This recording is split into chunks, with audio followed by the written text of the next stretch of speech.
Thank you and God bless you.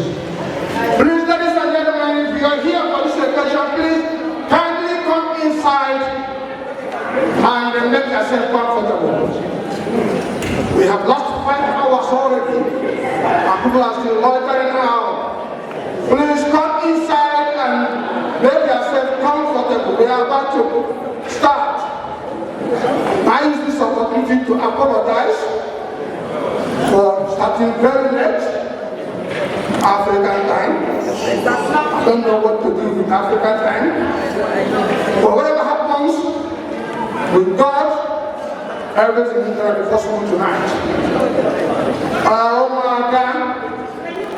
That blocked somebody outside. The person came to me, beckoned on me, he wouldn't like to call the police. I pleaded with him, don't call. And brand new Range Rover Sports with range number RU444 NGO. Range Rover Sports RU444 NGO, please. If it is yours, kindly go and remove it before I call the clamp people. They will clamp it. So ladies and gentlemen, feel relaxed. Tonight is tonight. The oracle is here. Audience is here. You will laugh, but I pity the chair that you are sitting. I don't know whether those chairs are strong, but you will laugh, merry, and merriment. God bless you. I am very privileged to stand here this evening to welcome all of you to our special event, the United Umuadigo International Club Convention and Inauguration, and our campaign against domestic violence. It's my honor to declare this occasion open tonight. However, before I introduce the MCs, we're going to run down a bit of housekeeping. We are not expecting a fire drill tonight. And Ambassador Reverend David Mwilu. A round of applause for them, please.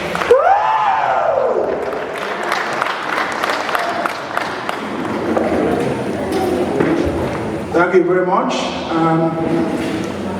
Are you Chief Barrister Mrs. Njideka Nadere? Thank you very much. As Abudaya said, you cannot call his name like you are chopping pepper soup of fresh fish. You will call his name like you look a tree and fall on the ground. Therefore, my name is Okense Michael, the son of Babadike. Babadike, Uwala Biako. Uwala Biako, Ugako, Igbo State. Because I think I have to be here. Brother, Jacob will go to the Roman.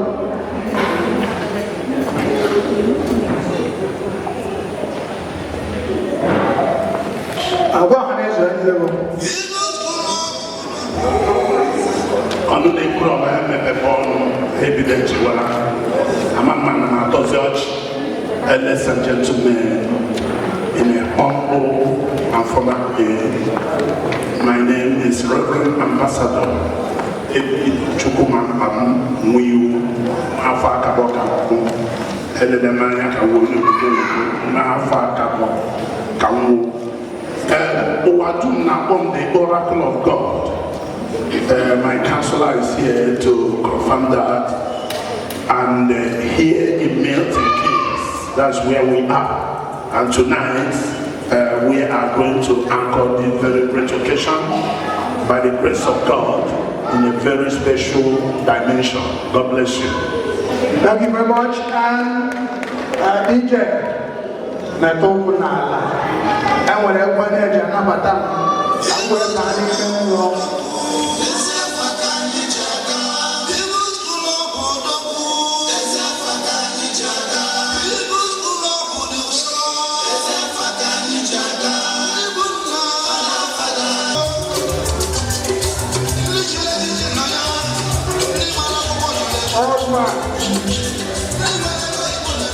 Thank you very much.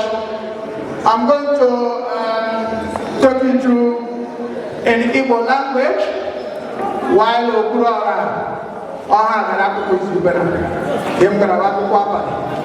we are now some na Igbo language.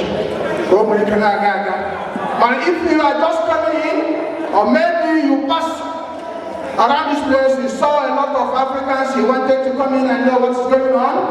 What is going on is no other than United Igbo International and Media Convention, International Convention on Immigration, induction of UK chapter.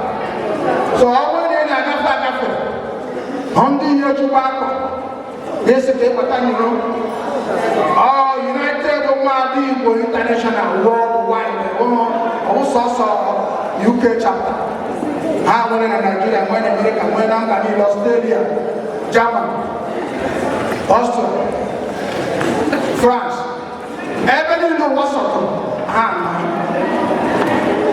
Without wasting much of time, because I want to means and also no Gabana, I have to go to Habata. Grandins and also Ndunche and also now Ocheha, if you Oche, and we're not going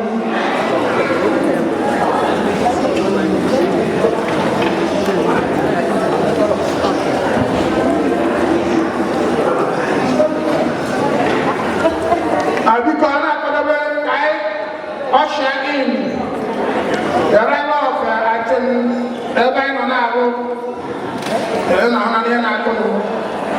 arrival of all UICI members present. Who will march in officially.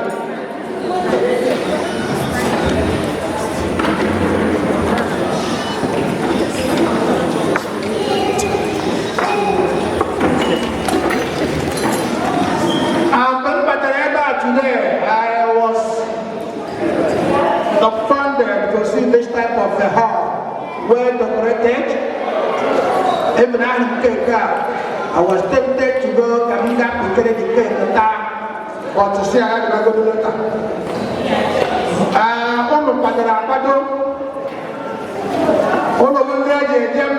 I didn't go. And when I for Yibokotaka, you never know, acquire and go. Only Yanka Hoga, away down and Bewu.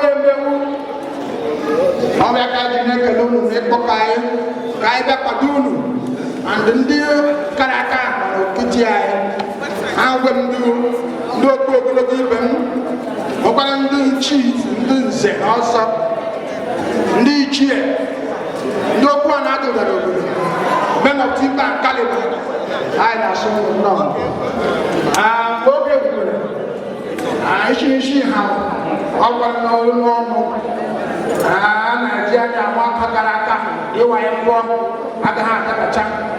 I open up the angle of the Father. I'll keep my damn good. That was that nobody I took on one member. You don't know what I know. You go to the member. I'll look at them. Egypt. Then you're not a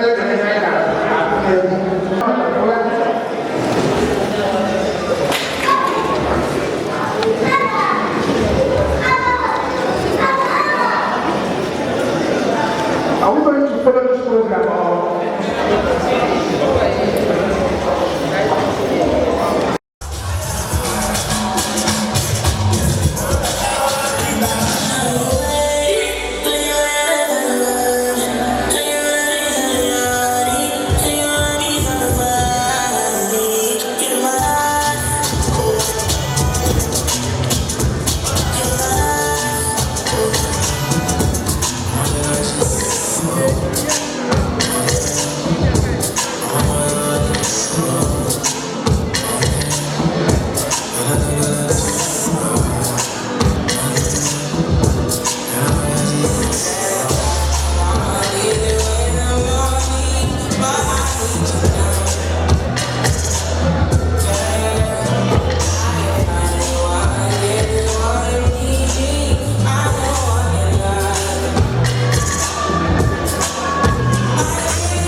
ihe mebie n'ala Igbo ka apịa aka ịbụrụ mma were kọmọta n'ichie ndị nze na ọzọ nke Igbo land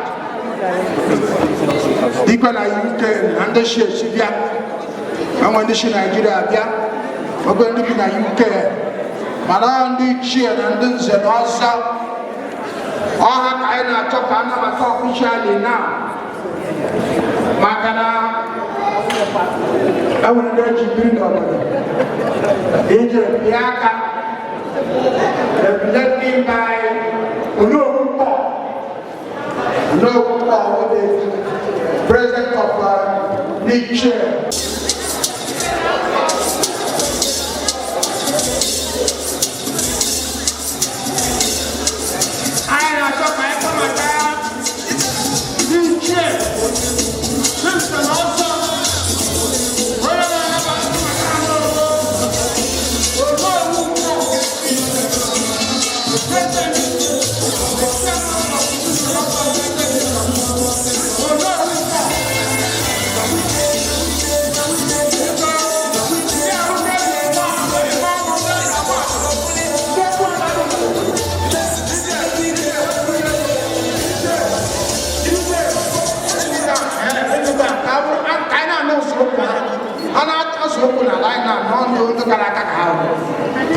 Ladies and gentlemen, the crew of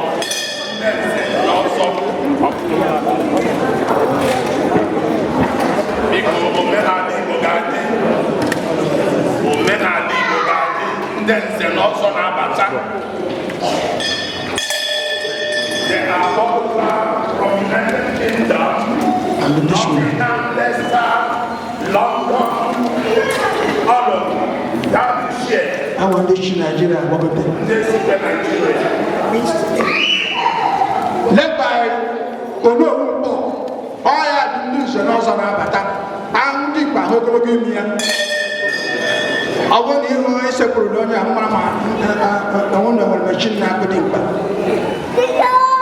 You can do some outside. All right, then we can master. And then I get on.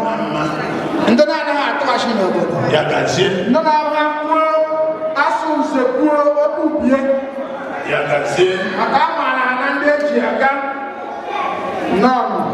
Okay, I don't know. Makila na ebe okona makemo watch. Makila na ebe na. This is what we say. And the man was going to the lot of people. What I tell you to run to and then say on there at the Tokyo. And I saw I can see what cash. Thank you very much. Injini kema bro okay, I'm talking now. Roll I am going to so very good. Children, the dog over the guy and one by one.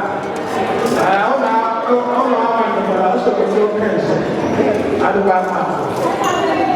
not very much.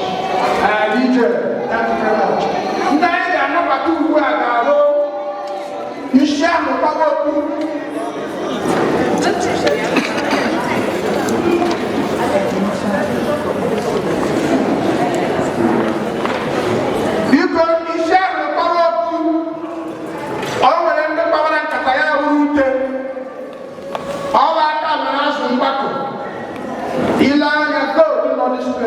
We are worshiping our own English. We are not here for a child's play. Everywhere is looking for gold. Even our way inside our gold. You go shoot on my heart, I don't have no matter. DJ, Chora, I want to talk about you. On that kind of program, I have 20 pounds. I never thought I stopped with them. I do you. And even a buy. There's a million and woman of Bacalasia is a bit. And the Lepundiana, all dog are Nigeria has a little to Nigeria bench. So did you? Where you expect trustees become Piaka. Nyaya Mwege, come at the present and the note here. Happen to be said, I go on one by one. Did you go?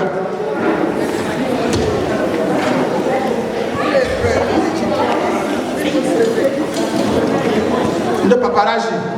She tell me the other enlargement. Tiga na Nigerian newspaper. Ladies and gentlemen, that is Goku Habo. Nadi Igbo na lo were ihe na ọmụmụ mgbọtọ. Ebe ọbụla emewere ihe ọmụmụ mgbọtọ pụta nke mara na ihe ahụ ebiele. Nke onye isi ha bụ na European chapter, President United Umadi Club International, Ambassador Lady Chioma Osamu Oti, Omeka Bonanya, Nkendapia, Zuru. Ladies and gentlemen, people, DJ, I can add Udo. Omadi International. Do they make a good one? I want to achieve here. I don't want to get you now. They are getting big. I can't go my own mind there to the other side, and I got to see you.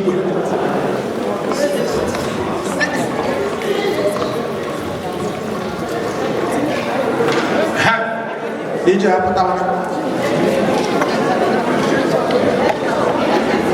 America, Ndesi United Kingdom, Ireland, Biko, Ụmụaka niile ga-akwụrụ n'ebe ahụ biko anyị chọrọ ịnabata unu niile.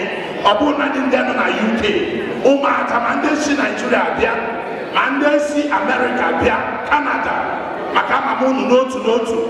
You don't have to sit down here. Please join the crew. Ka anyị nabata unu. Yes. Onye ukwu na-ekwu nkwu niile, unu ga-eji ije ngala na-abata. Gochinu na ụnụ kpọrọ anyị taa na obi ụnụ mma.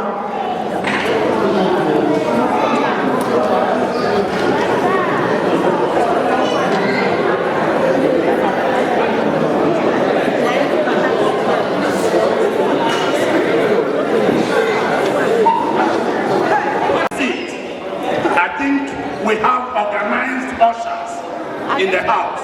Please direct them where they can find their seats.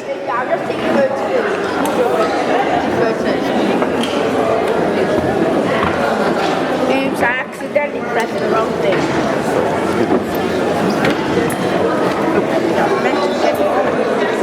Wait.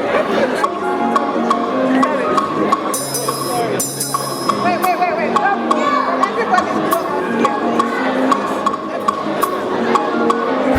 Ladies and gentlemen, I take your indulgence. We are ushering in now the United Umadi Igbo International. United Umada Igbo International. All right, guys, we have a time. On my side. On my side.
Thank you. All I want to I chose Zone, Zedon. I can do. As ordinary God, as ordinary God. Okay, what other than you own 9 years now. Passa in one auto. Over I was a man or 3. God, people. If I put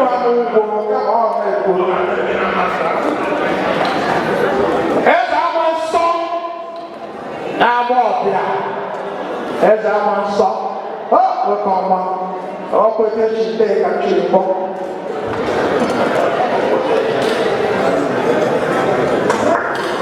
As I once saw,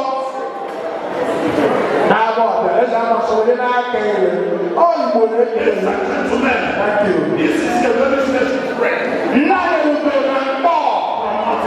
Now you're going to fall because without getting the money, thank you very much.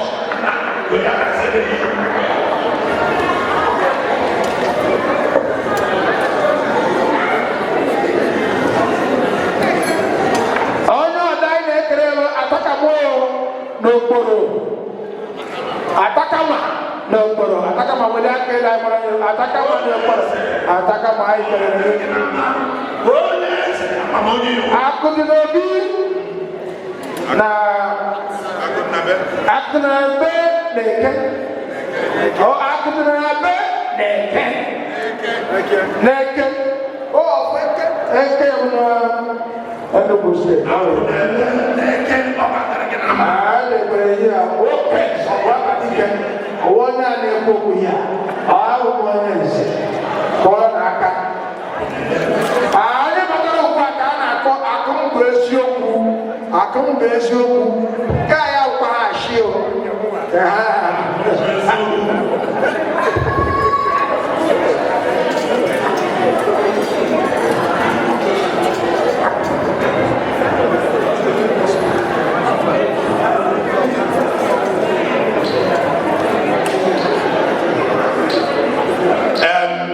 Ladies and gentlemen, they were all they will be a lot.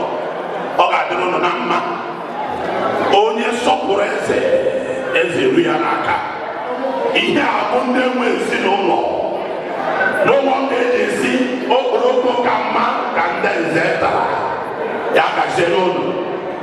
And ladies and gentlemen, biko ịnụ aha gị isoro mgbagota ebe a enwere ụmụaka abụọ ga-edubata gị n'aka nri na n'aka ịba.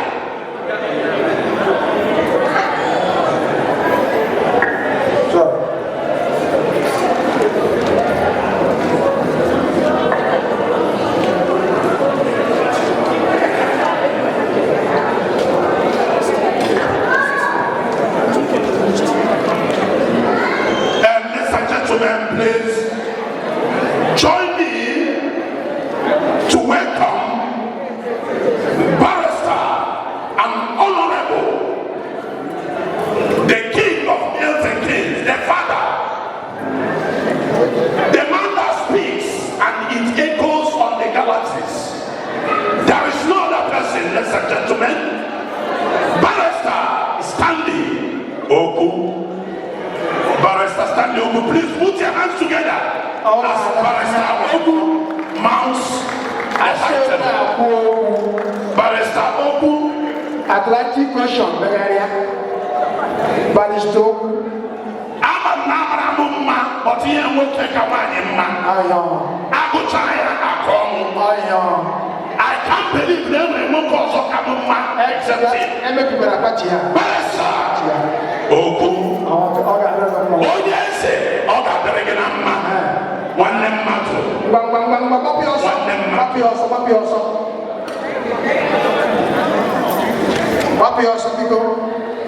We are welcome. But traveling and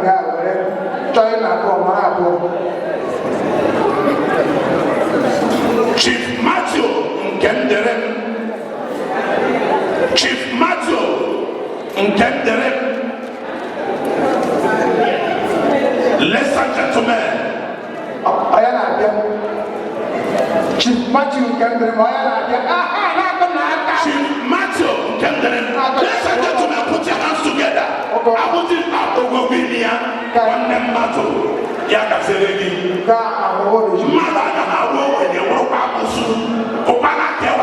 If you don't have anything to drink, consult me. Oh, we I never. I will be well. That's a and ladies and gentlemen, please join me to welcome on the high table Chief Alex Ezamaka, GIC. Ezamaka, Chief Ezamaka, you are welcome to the high table. Chief Ezamaka. Chief Ezamaka, You are welcome to the high table. Because the hand of Okemato na-achị enyi ọsọ. Okemato isi emebe. Ị na-amụ amụ. Eze na-agụ ọha. Isi emebe. Chukwu gọziere gị.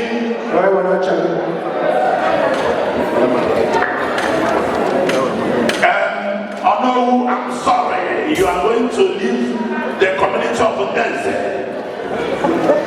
God bless you.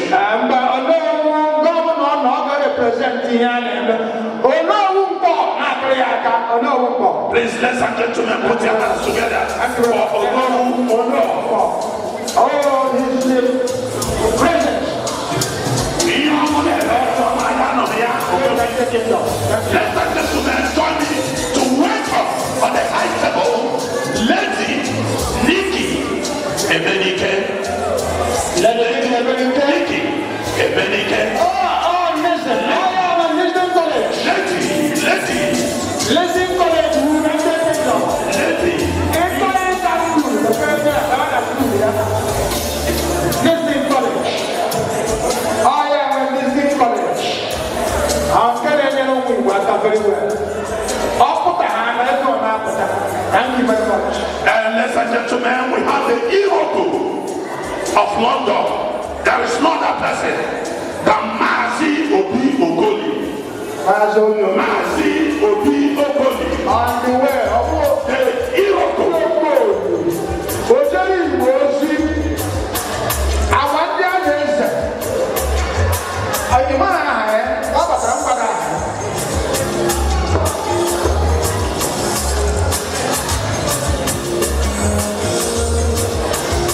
We have a special person in this hall, Chief Dr. Nkechi Okezuronye. Chief Dr. Nkechi. Chief Dr. Nkechi. The President General. Ladies and gentlemen, put your hands together. Chief Dr. Nkechi. Chief Dr. Nkechi.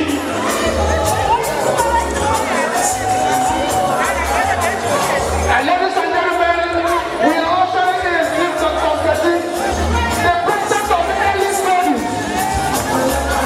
The President of Ellis Bodies. I am Chief Ellis Bodies in the United Kingdom. Chief Dr. Nkechi. Thank you very much. Well done, Chief. Ladies and gentlemen, there is a chief. Also, no matter who you are, there is no other person. Idi Nnayeruko.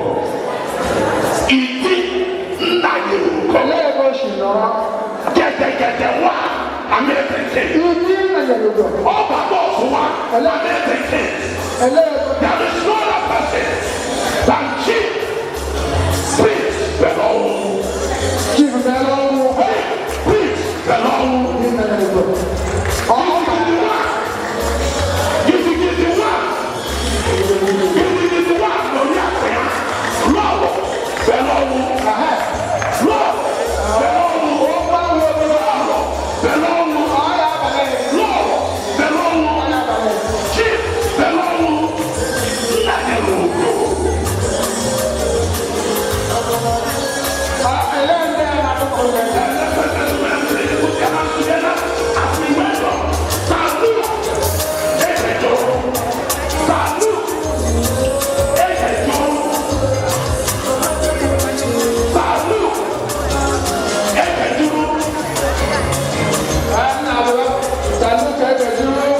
We are highly welcome to the high table.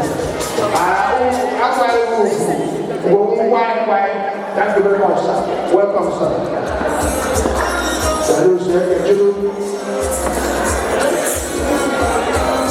Mr.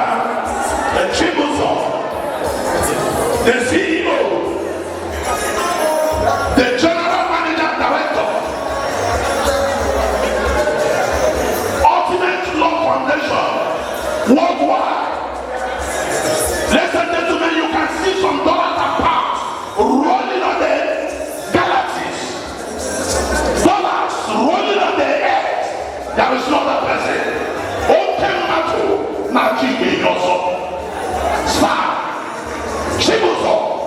Akunebuato. Ladies and gentlemen, put your hands together. Akunebuato. Akunebuato. Akunebuato. Akunebuato. Akunebuato. Akunebuato. Ladies and gentlemen, Akubaka.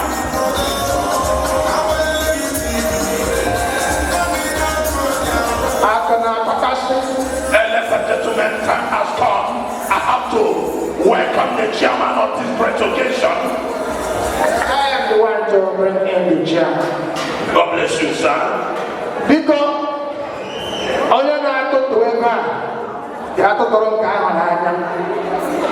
ladies and gentlemen, by the power bestowed on me as the MC of this occasion, my very indulgence, require you to give honor to who honor is due.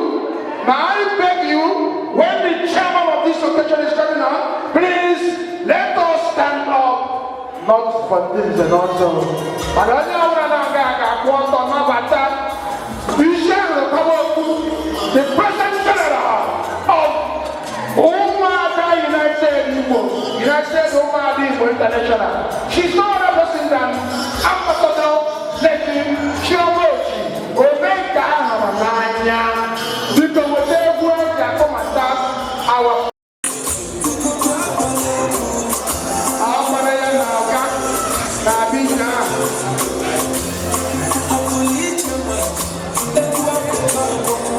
the President General, United International, Ambassador, Lady Shiramochi. Omega Hamamanya.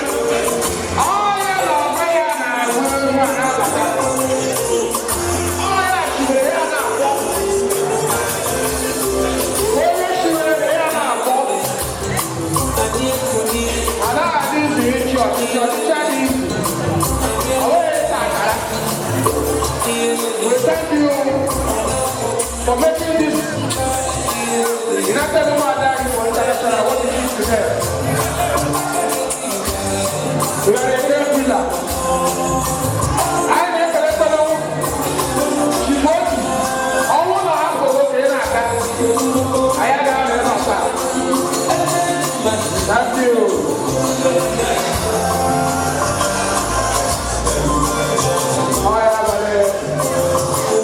Ambassador of the Geology. Omega Hamamanya. Omega Hamamanya.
And the post secretary, this is Otto Nijima Christy Wampa.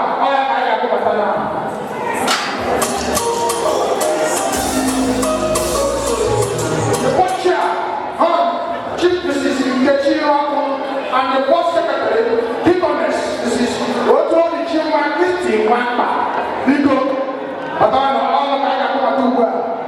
Before I got on the ground, I will show China.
electric one, chief honorable, electric one, kitikiti one, na welcome.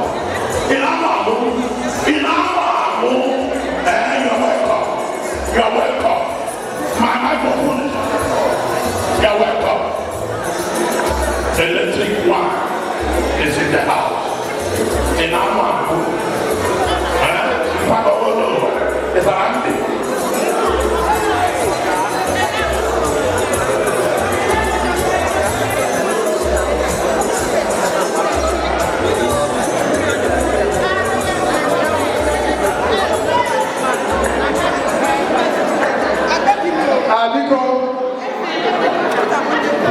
We want to usher in the founder of this great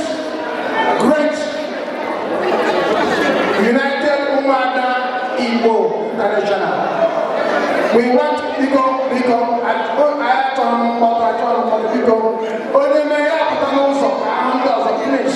give us chance so that we can be able to usher in others.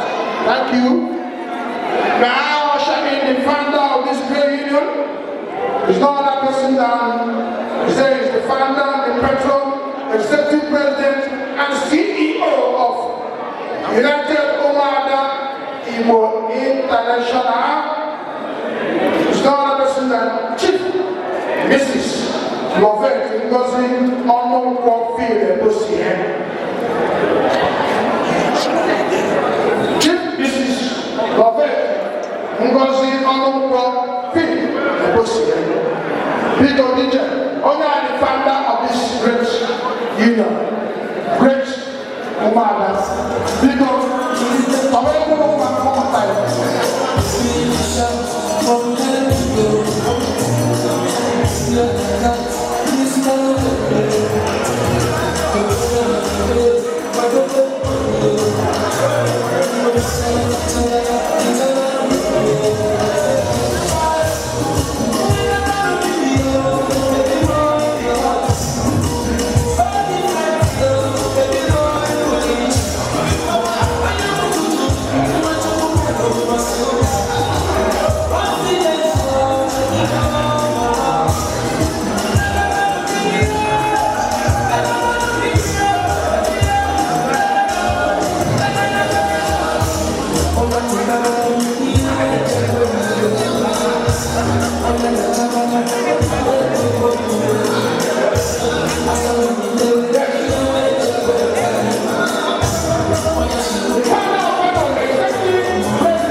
Thank you.